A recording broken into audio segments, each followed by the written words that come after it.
আসসালামু আলাইকুম ওয়া রাহমাতুল্লাহি ওয়া বারাকাতুহু। আমি উস্তাদ সিদ্দিকুর রহমান আছি আপনাদের সাথে। আমরা আলোচনা করতেছি যে সহজ তাজবিদ কায়দা, এই বইটা বাচ্চাদের কিভাবে সহজে আমরা শেখাইতে পারি সেই বিষয়ে। আলহামদুলিল্লাহ, আজকে আমরা তৃতীয় পাঠের নাম হলো হারাকাত। হারাকাত নিয়ে আমরা আলোচনা করব। ছোট্ট একটা পরামর্শ, সেটা হলো হারাকাতের এই লেসনটা বাংলাদেশের অধিকাংশ উস্তাদ আমরা নরমালি এভাবে বলি যে হরকত। দেখেন, হরকত এটা আরবি উচ্চারণও শুদ্ধ না, বাংলা উচ্চারণও শুদ্ধ না, উর্দু বা ফার্সিতে আছে কিনা আমার জানা নাই। তো আমরা এই লেসনের নামটা বা টপিকের নামটা আমরা হরকত না বলে হারাকাত বলবো, ঠিক আছে? এটা হলো প্রথম কথা। দ্বিতীয় কথা হলো, এই পাঠের শুরুতে বাংলায় যে লাইনটা আছে এটা আমরা ছন্দে ছন্দে বাচ্চাদেরকে একেবারে মুখস্থ করাই দিব।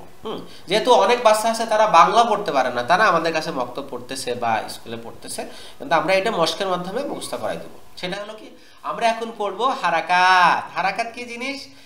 এক জবর এক জের এক পেশকে হারাকাত বলে।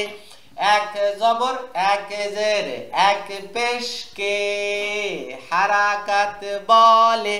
হারাকাতের উচ্চারণ তাড়াতাড়ি করতে হয়। এই যে দুইটা মানে কথা, এই কথার মাধ্যমে আমরা বারবার এটা পদ্য আকারে ছন্দ আকারে বলে বলে বাচ্চাদের অন্তরের ভিতরে ঢুকাই দিব একেবারে। হ্যাঁ, এবং এই শুধু মুখস্থ করে দিলে হবে না, সাথে আমরা স্বাভাবিক কথায় স্বাভাবিক উচ্চারণ তাদের বোঝাবো। যে বোর্ডে যে এই যে একটা টান দিলাম জবর, আবার কোন অক্ষরের নিচে একটা জের, কোন অক্ষরের উপর একটা পেশ, এই তিনটে যে কোনো একটা আসলে সেটাকে আমরা হারাকাত বলবো। এবং এই তিনটে উচ্চারণে কোনো টান দেওয়া যাবে না। অর্থাৎ এই নিচের প্র্যাকটিসগুলোতে বাচ্চারা যেন কোনোভাবে টান দেওয়ার ভাবও না করে, এটা ইনশিওর করবেন উস্তাদ। আমরা চলে আসবো প্র্যাকটিসে।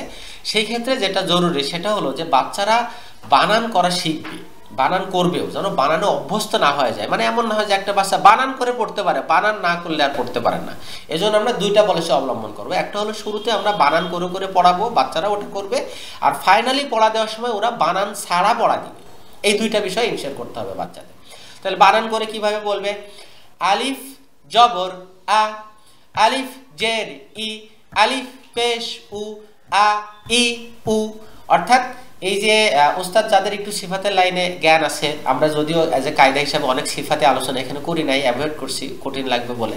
তো যেমন ইস্তেলার হরফের ব্যাপারে বলা হয়েছে, তো সিদ্ধার হরফ যে আছে 8টা, সেটাও আমরা পারলে বাচ্চাদের সাথে ডিসকাস করে নিব। সিদ্ধার হরফ হলো বা শক্ত উচ্চারণের হরফ হলো আলিফ, তা, কাফ আর কলকলার 5টা অক্ষর কফ, ত বা জিম, দাল। এই 8টা হরফ যখন আসবে তখন উচ্চারণটা একটু তীক্ষ্ণ করতে হবে। তার ভিতরে আলিফ একটা, তাহলে উচ্চারণ হবে আ ই উ। এটা যেন আ ই উ না হয়, স্বরে আর মতো আ ই উ না, আ ই উ এটা যেন হয়। একইভাবে তা তি তু যেন আওয়াজটা তীক্ষ্ণ হয়। এরপরে হলো কাফ, কা কি কু, এটা যেন কা কি কু না হয়। হ্যাঁ, কা কি কু। একইভাবে কলকলার 5টা উচ্চারণও যেন তীক্ষ্ণ হয়। দা দি দু, কা কি কু। তারপরে আছে যা জি জু। অর্থাৎ এই উচ্চারণগুলোর ক্ষেত্রে যেন উচ্চারণটা তীক্ষ্ণ হয়, এটা উস্তাদ সুকৌশলে খেয়াল রাখবেন। ওকে, এখন একইভাবে আমরা তাহলে আলিফের উচ্চারণ বললাম, দেন উচ্চারণ ওরা করবে আ ই উ। বা জবর বা, বা জের বি, বা পেশ বু, বা বি বু। তা জবর তা, তা জের তি, তা পেশ তু, তা তি তু। বানানোর সময় ঝুল দিব, বাট উচ্চারণে ফার্স্ট বলবো তা তি তু। এমন বাচ্চারা যেন মানে ভুলেও এটা প্র্যাকটিস না করে ফেলে তা তি তু, মারাত্মক ভুল হয়ে যাবে। অনেকে ভুল করে বাচ্চাদের এভাবে শিখে ফেলে বা বাচ্চারাও মনের অজান্তে টানগুলো দেয়, এগুলো দেওয়াই যাবে না এই লেসনে। কেমন? এভাবে আমরা একেবারে ইয়া পর্যন্ত এভাবে পড়াবো। একবার হয়ে গেলে এখন বাচ্চারা একজন পড়াবে, সবাই পড়বে। এভাবে ওই গ্রুপের একাধিক বার মস্ক হয়ে যাবে, তখন বাচ্চারা পড়া দেবে এইভাবে নরমাল উস্তাদের কাছে আ ই উ। কারণ ওরা বানান করে করে সবাই মস্ক করছে, আপনি একবার মস্ক করাই দিয়েছেন, বাট পড়া দেওয়ার সময় তারা বলবে আ ই উ, বা বি বু, তা তি তু, থা থি থু, যা জি জু, হা হি হু। এভাবে উচ্চারণটা বলবে, যাতে বানান ছাড়াই তার উচ্চারণটা করতে পারে। কিন্তু আপনি যখন মস্ক করাচ্ছেন বা বাচ্চারা যখন একা একা মস্ক করবে তখন বানান করবে, বাট পড়া দেওয়ার সময় ইনশিওর করবেন তারা যেন উচ্চারণ, শুধু উচ্চারণে পড়া দেয়। এবং আপনি যদি মনে করেন এই বাচ্চা বানান করতে পারে কিনা, তাহলে মাঝখানে একটা ধরবেন যে তুমি আচ্ছা তুমি জটা বানান করো দেখি। তাহলে তখন সে স্টুডেন্ট বলবে জ জবর জ, জ জের জি, জ পেশ জু, জ জি জু। তা বুঝলেন ও বানান পারে। সুতরাং বানানে আমরা কম গুরুত্ব দিব। বানান পারবে বাচ্চারা, কিন্তু বানানো অভ্যস্ত না করে তাদের আমরা উচ্চারণ অভ্যস্ত করাবো প্রথম ক্লাস থেকে। ওকে, এর নিচে আছে নিচের মতো করে প্রতিটা হরফ উচ্চারণ করেন, অর্থাৎ এই যে তীক্ষ্ণ অক্ষরগুলো যেগুলো বললাম সিদ্ধার অক্ষর আলিফ তা কাফ কফ ত বা জিম দাল, এই অক্ষরগুলো যদি উস্তাদ মনে করে যে আমি আরেকটু বেশি প্র্যাকটিস করাবো, তাহলে এই যে এখানে একটা ফরম্যাট দেওয়া আছে, এটা খুব ভালো ফরম্যাট। যেমন আ আ, আ ই, আ উ, ই ই, ই আ, ই উ, উ উ, উ আ, উ ই, তাহলে এটা হলো একটা হরফ গেল। একইভাবে বাবা, বাবি, বাবু, এভাবে উস্তাদ যদি মনে করেন যে আমি সিদ্ধার হরফগুলো আরেকটু প্র্যাকটিস করাবো বা সব হরফগুলো এভাবে প্র্যাকটিস করাবো, মিক্স প্র্যাকটিস, তাহলে নিজ দক্ষতায় বোর্ডে লিখে বা যে কোনোভাবে এটা করাবেন। এর একটা ফরম্যাট দেওয়া আছে। 14 নম্বর পেজে আমাদের এই যে আমরা যে বেসিক জিনিসটা শিখলাম উচ্চারণের, এইটাই কোরআনের কি কি শব্দ আছে। এই যে 14 নম্বর পেজ থেকে সব শব্দগুলি কিন্তু কোরআনের শব্দ পাবে বাচ্চারা। দুই এক জায়গায় একটু ফরম্যাট পাবে যেটা খুবই নগণ্য, হ্যাঁ, যেমন এইখানে আমরা বেসিক ফরম্যাটটা দিয়েছি আ ই উ, এগুলোর উচ্চারণ তো কোরআনে পাবে, বাট এই ফরম্যাটে পাবে না। বাট এখান থেকে প্রত্যেকটা ফরম্যাটের উচ্চারণই কোরআনে একাধিকবার পাবে, এবং যেগুলো উচ্চারণ সহজ আমরা কিন্তু সেগুলো দিয়েছি। সো এইগুলো এমনভাবে পড়াইতে হবে বাচ্চাদের যে দেখলেই উচ্চারণ বলতে পারে।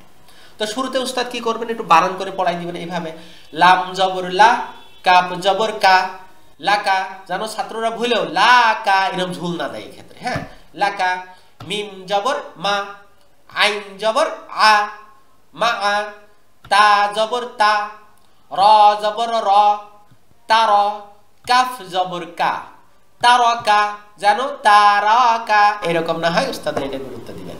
তারকা, আলিফ জবর আ, হা জবর হা, আহা, দাল জবর দা, আহাদা, হা জবর হা, মিম জের মি, হামি, দাল জবর দা, হামিদা। তো এই একটা উচ্চারণ বানান হয়ে গেল। এখন এই লাইনটা আমরা আবার শুধু উচ্চারণ প্র্যাকটিস করাবো।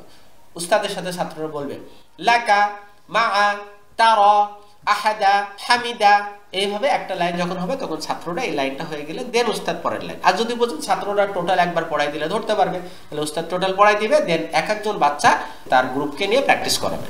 দেন যখন পড়া দিবে তখন আর বানান দিবে না, তখন উস্তাদের সাথে এইভাবে পড়া দিবে লাকা, মা, তারাকা, আহাদা, হামিদা, জাআলা, ফাআলা, আলাকা, নাসারা, কাদারা, কাতাবা, কাতালা, লিমা, হিয়া, মিনা, তাজিদা, সামিআ, খাশিয়া, জুমিআ, আলিমা, এইভাবে প্রত্যেকটা শব্দের উচ্চারণ পড়া দিবে ছাত্ররা। কেমন? তাহলে দেখেন প্রথম 2 লাইন শুধু জবরের, তারপরে 2 লাইন শুধু জবর আর জেরের, পরের 3 লাইন মিক্স জবর জের পেশে। তো স্টেপ বাই স্টেপ দেওয়া আছে। যদি মনে করেন আপনার বাচ্চারা একদিনে এত পারবে না, তাহলে প্রথম 2 লাইন জবরের গুলো পড়ান, অন্য সময় জবর আর জেরের গুলো পড়ান, পরে অন্য সময় জবর জের পেশে যে শেষে 3 লাইন মিক্স আছে এটা পড়ান। এভাবে ভাগ ভাগ করে বাচ্চাদের কাছে সহজভাবে উপস্থাপন করতে হবে।